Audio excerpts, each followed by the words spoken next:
What's good, guys? Charles from Team COG coming at you guys here with a new segment I think I'm going to start called the Sidelines. So Sidelines is going to be where I will take a meta contender, a meta deck, and then I will break it down, and then after that I will show you particular side cards you can side against it. And yeah, let me know what you guys think of this, if it's something you want to continue. I know a lot of people have asked about my personal siding and like what I like to side, etc., you know, so on and so forth. So I thought this would be a good way to do it. And also a lot of people tend to ask, well, how does so-and-so deck, or how does this deck compare to this deck? So instead of just saying, well, you know, this deck automatically loses to this deck going first, it's more so to go through the pros and cons of this deck, to pretty much showcase it if you guys want to potentially build it. If it's something you guys want to look at, you can see some pros and cons with it. If you want to play against it, I can pretty much help like dumb down and like help you pretty much build a side deck for it, if that makes sense, and give you my opinions on like what cards affect it and so on and so forth. But with that being said, the deck of the hour, the deck of the topic too, is going to be, of course, Spyral. Now, Spyral to me is it's an overhyped deck, personally. I feel like it's overhyped. I think as soon as it, like in 2017 when it came out, for those who do not know, the little history lesson of the deck, it pretty much became tier 1, almost tier 0. I mean, this was a time when even Masterpiece was still legal, and a Masterpiece couldn't even potentially break the board. It would get broken by the Spyral boards.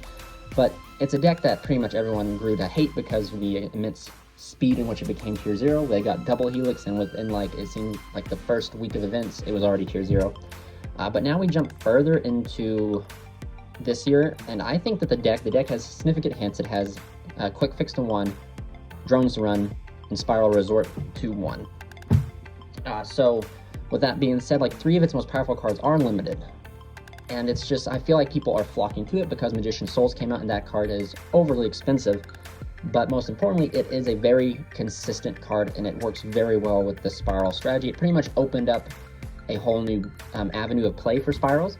But also with that being said, this new play for Spyrals, I've seen a lot of profiles, watched a lot of videos lately, and some people don't even open souls.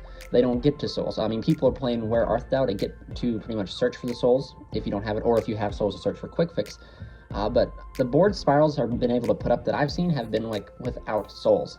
So it's just, to me, it just shows like the deck got hit, people stopped playing it because it wasn't the best deck, and then there's those true few loyal people to it that continue playing it. And these boards that Spyral will be able to put up without souls is, you know, like the veteran players are like, they could do it this entire time. So you have a bunch of these people jumping over to it because it is, with the current Forbidden Limitless, a lot of the decks like Orcus, Salad, and so on have been, Thunder Dragons have been hit. And it pretty much opens, you know, like Spyral has a time to shine. I'm in the Pro Play Game Tour. You guys have probably seen that it has, it was just dominated, but however, it did not win the event. Altergeist won the event, I do believe. And even we just had today, we had a Nebraska regional in Omaha where Orcus Scrap Orcus won, and Spyrals did get second to that event. But like, you know, like the deck is not without its pros and not without its cons. So that's the entire point of this video. We're going to go over the pros. Now I have only about 4 pros for it. There's probably tons of them, but we'll just go over each one and talk about it. And then at the very end, I will show you guys particular side deck cards you can use for it, and I'll discuss some of the side deck cards mentioned in the video going forward. So pros is the deck is very consistent. It is super consistent for being a very combo oriented deck. And when I'm talking about consistent, I mean it is able to put up some form of active disruption even in the worst of hands. So there's actually a very underrated YouTuber called Underclock. He has like 14 subscribers, so I'll put a video of his channel, or a picture of his channel up here. So if you guys see him, go check him out. He does like a budget Spyral deck profile, but he did like an hour-long test hand video in which he showcased awkward hands. And even in the most awkward hand, you can still reach one of this deck's win conditions, which is a sleeper alone. But the deck is very consistent. It plays a lot of consistent cards, like 1-for-1, Foolish Burial of Goods, Foolish Burial. It plays Where Art Thou to search to multiple level 1s. It has like multiple accesses to get to its end board, especially in the cases of nightmares. The deck is pretty much a nightmare toolbox when going second and get resources from its deck, like the Trap Card Rescue, to the graveyard. And then it also has the addition of Barricade Board Blocker, which is just a free discard. And not to mention Quick Fix as a discard outlet on himself. So the deck is very consistent. Now, following into that, The second pros of this deck is Sleeper is its own win condition. So you have the entire deck that has like, as its entire end board, it's like an Appaloosa with a Tri-Gate, with a Sleeper, and then with either a DD Crow or multiple hand traps in hand. And it can very consistently do that. The problem with that though is if you are able to stop the Appaloosa, you're able to bait the Tri-Gate, you still have to deal with a Sleeper that's popping 2 cards that can't be destroyed. So in its own self, in some of the worst hands that Spyral is able to put up, Spyral, sometimes all it needs is just the Sleeper. And sometimes that's just one of the pros of the deck, is even it rewards bad players, in the words of MCole40, is it rewards bad players in the sense that the deck you can mess up, you can misplay, and as long as you can still get a Sleeper out there, you still pretty much have met one of your win conditions, which is extremely well. I mean, if you think about it, the Spyral Resort is up. It prevents the Sleeper from being targeted. You have Spyral Last Resort equipped to prevents it from being destroyed. So you have a untargetable monster that can't be destroyed that can pop 2 cards. And then in the sense that the card is destroyed, it floats. So like Sleeper in its own sense is a very powerful win condition. It is probably one of the only win conditions you cannot prevent from coming out because of its easy summoning and its easy searchability, thanks to Resort. And just Master Plan, I believe, can search it. And then one of the other pros is it's very rewarding to the player. It makes almost, and I really quote, almost unbreakable boards. So when you play a combo deck, when you sit down and you play through your combos, you play through Disruption, you almost, like, when you build this board, you're supposed to be, it can't be beat. And then Spyral's case, a lot of that is if you win the dice roll and you go first and you combo off, the likelihood of you being beat in like turn 2 by your opponent is very unlikely. I mean, even some of the best going second decks, you put out Cyber Dragons, you put out, I mean, let's even throw in Ignisters in there. Even throw out like the going second Kaiju Crusadia. It is very hard for them to potentially break the board. It's not impossible, but it is very hard. The deck still does lose to certain side deck cards such as Evenly Matched, unless they have a Tri-Gate, but you can easily bait the Tri-Gate link. Well, you can try to bait the Tri-Gate link, but most good Spyral players will hold the Tri-Gate link, the Tri-Gate for the Evenly Matched. But like I said, and then a good Spear mode just demolishes the deck as well. But like that's certain cards that not every deck can play. Evenly Matched though, depending on the opponent's board, if they end up on Tri-Gate, it's probably not going to work. They'll hold the negate for on the Tri-Gate for the Evenly.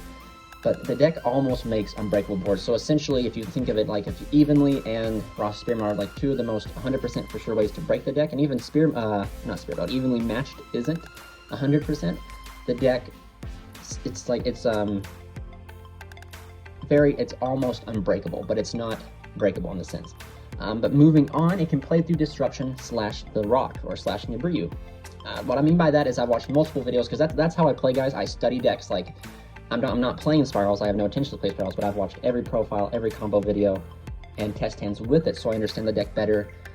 But for me, the next event I'm going to will be in April. So the deck could potentially see a hit there. I'd hope it doesn't, because I promote these comboist decks to come out. I'm a combo player myself, and it seems like they've pretty much slaughtered combo decks in a sense by limiting or side decking availability like Red Reboot and Pranker Tops. But it can play through Disruption, guys. Like every test and I see, like they Ash here, that's all right. They can play through it. The only way you can truly stop the deck is by potentially using Call by the Grave. I mean, of course, there are certain instances where you can argue and say, well, I've effect veilered Helix and the turn's end. Well, that means their hand was subpar. It wasn't like their hands wasn't the nuts, wasn't the stones.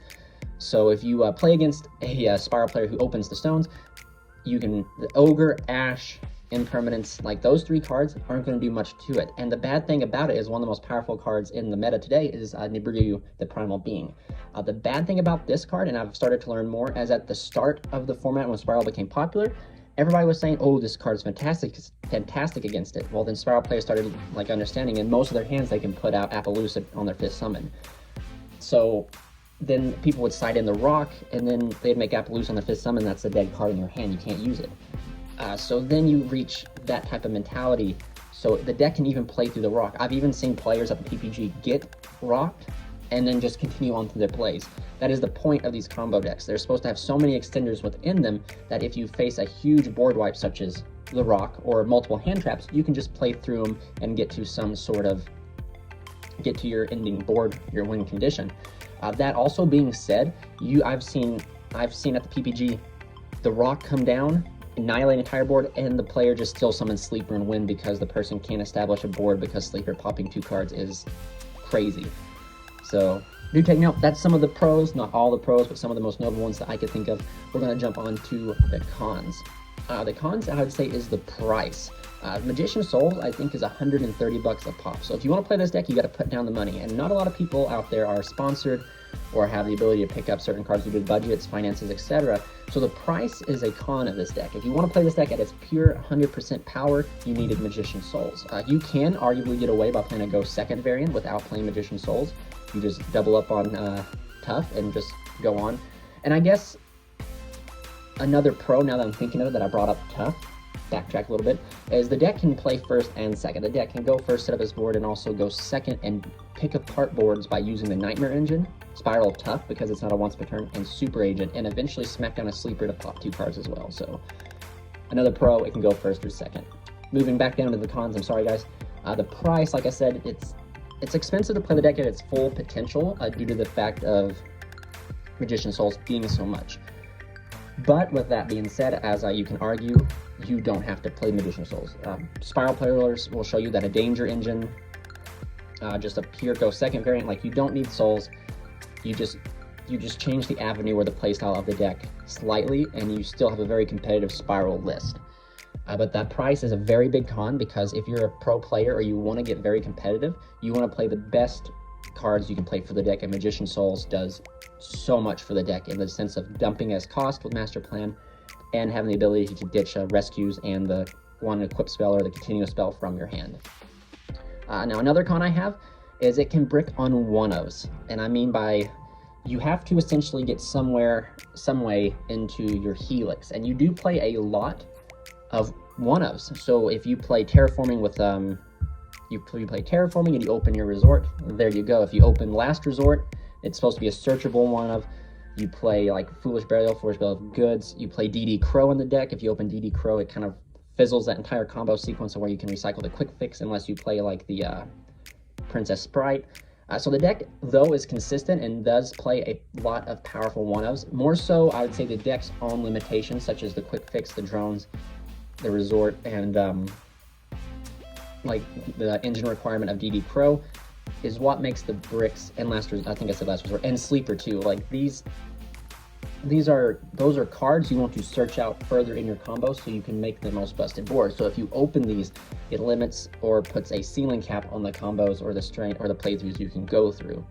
Now that being said, like I've only seen like a few hands where they brick on 1-ofs, but something I've notably noticed, especially at the PPG and most of the veteran players who have done profiles of the deck, is that the deck, you can brick on the 1-ofs in the deck. You play a lot of powerful 1-ofs, but that's a double-edged sword. But moving on to one of the last and final cons of the deck is, though the deck can play through Disruption, it can play through one of the most powerful side deck cards of the pretty much year, I'd say, or last year and this year, was Nibiru. It can also lose to another promo we got, which is Dark Ruler No More, and a Spear Mode. So essentially, I'm going to go through my side deck here in a little bit, show you guys like the cards that I'm citing for this format, and talk about some other cards that you can potentially side. But Dark Ruler No More is extremely powerful against the deck.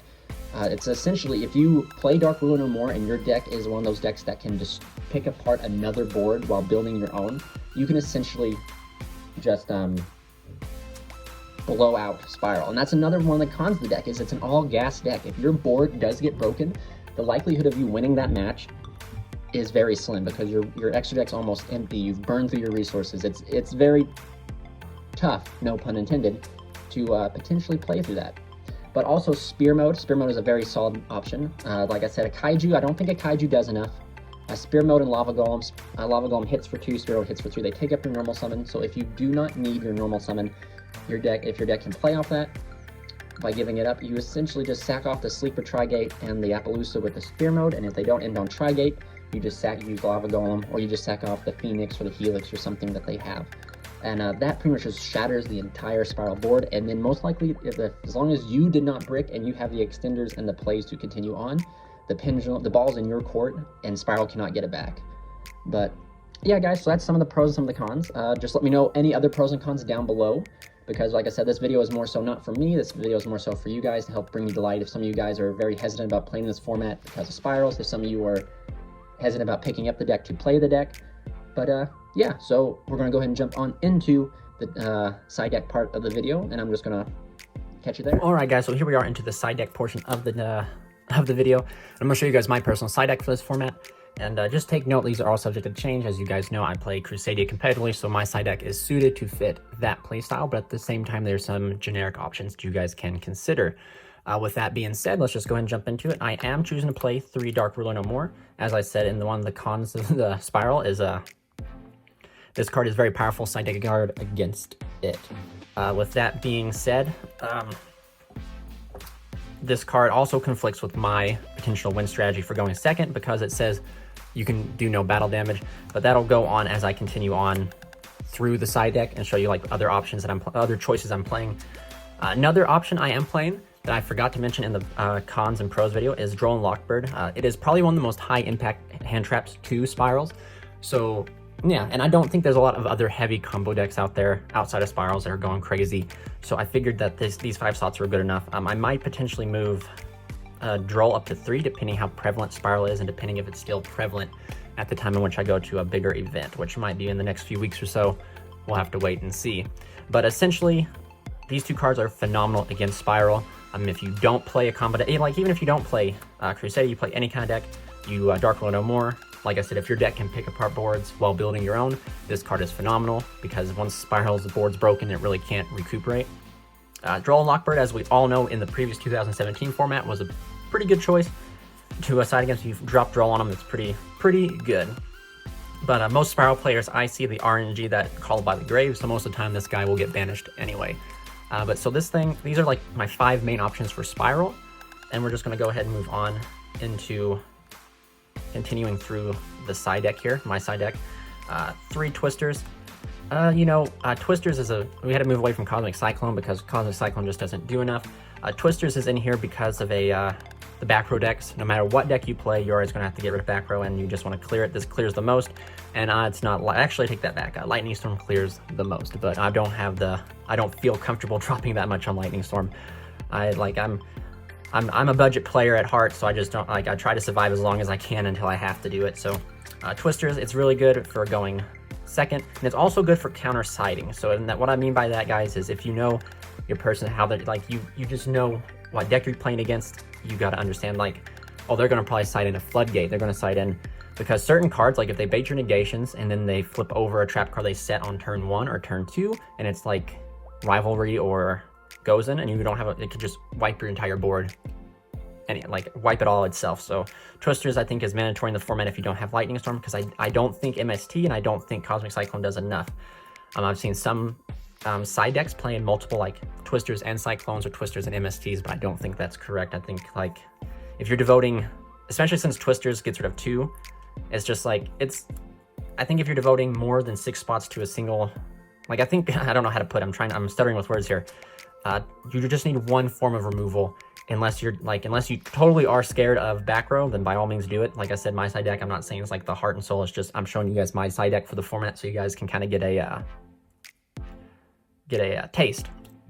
But with that being said, Twisters is just very good. It gets rid of 2. It gets rid of 2 potential back row, whereas Cyclone, MST, and stuff get rid of 1. So I think I value it over the MST and Cosmic Cyclone. But so yeah, there we go. We'll move on here, quickly get through this.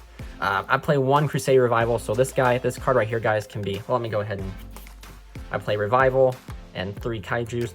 This is just for the Crusadia package. Take note, guys, if you did want to, you could play Evenly Match. You could potentially play a 3rd Droll and 3 Evenlies, because Evenly is a good blowout deck against both combo and back row decks. But this is just an alternate win condition, so I can go back. This has been my side deck for quite some time, because essentially just side in the Kaijus, take out the waterfronts, put in Revival to be able to search. And this is actually a good time to bring up Revival and Dark Ruler No More.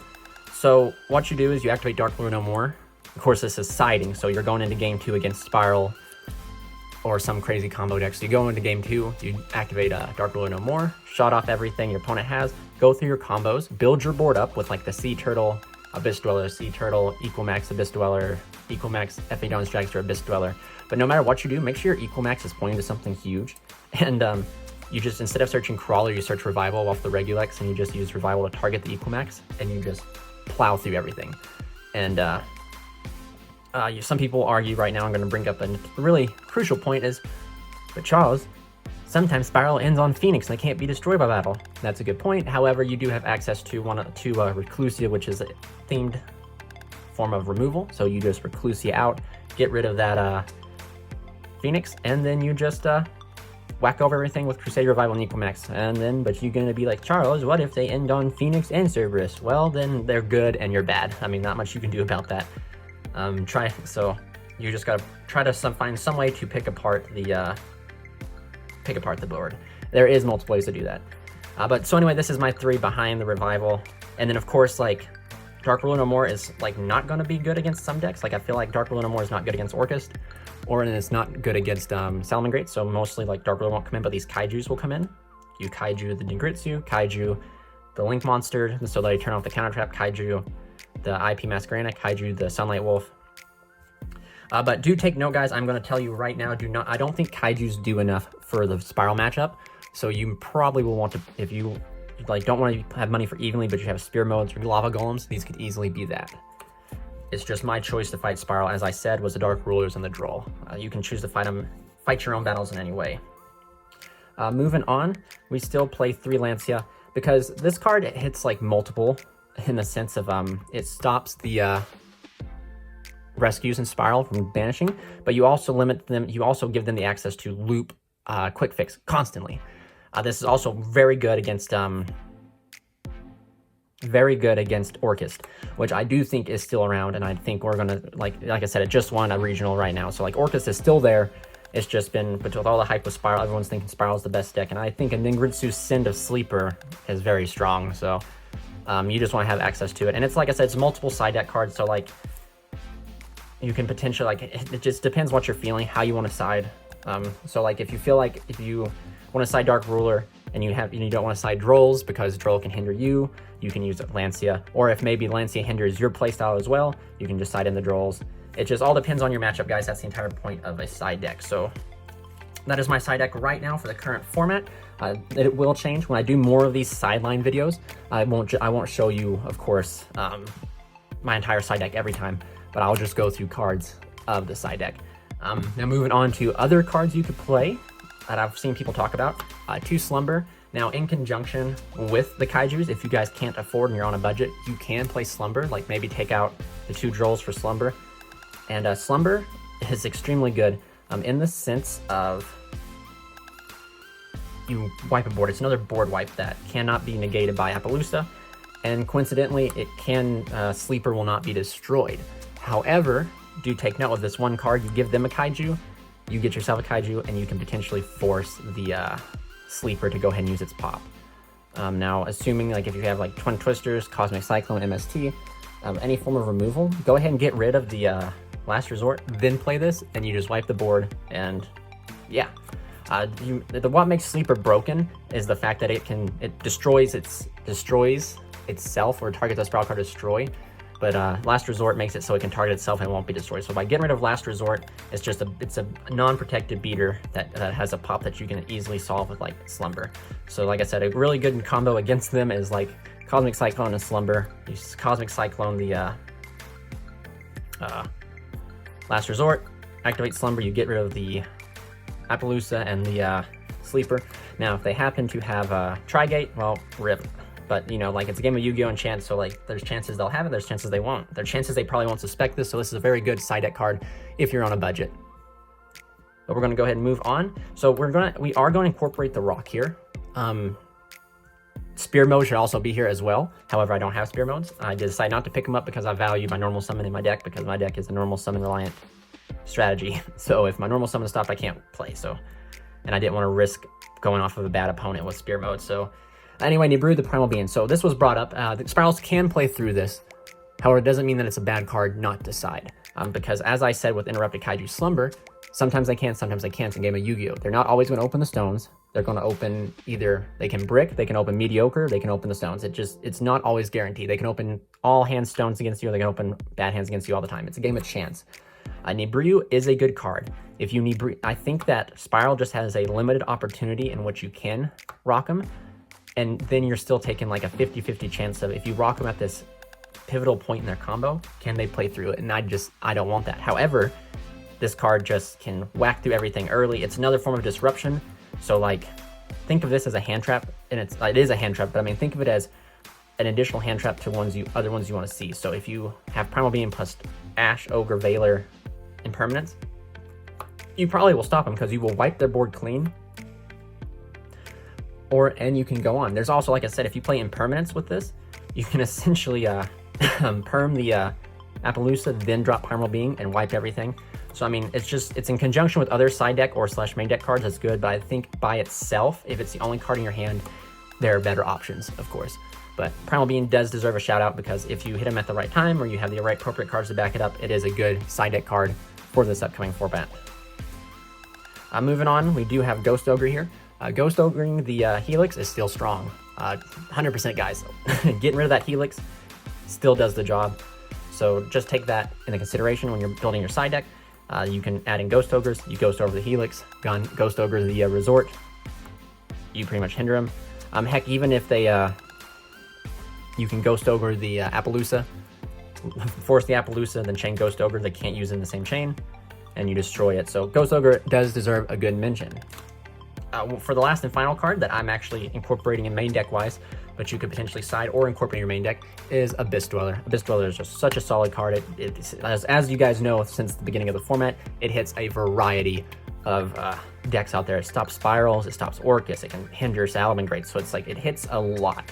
There's certain decks it doesn't hit, in which case, if you have the room, you can play like other rank 4, such as Time Thief Redoer, which is also another busted card, but it's too much up to chance for me unless you're playing a pure Time Thief deck.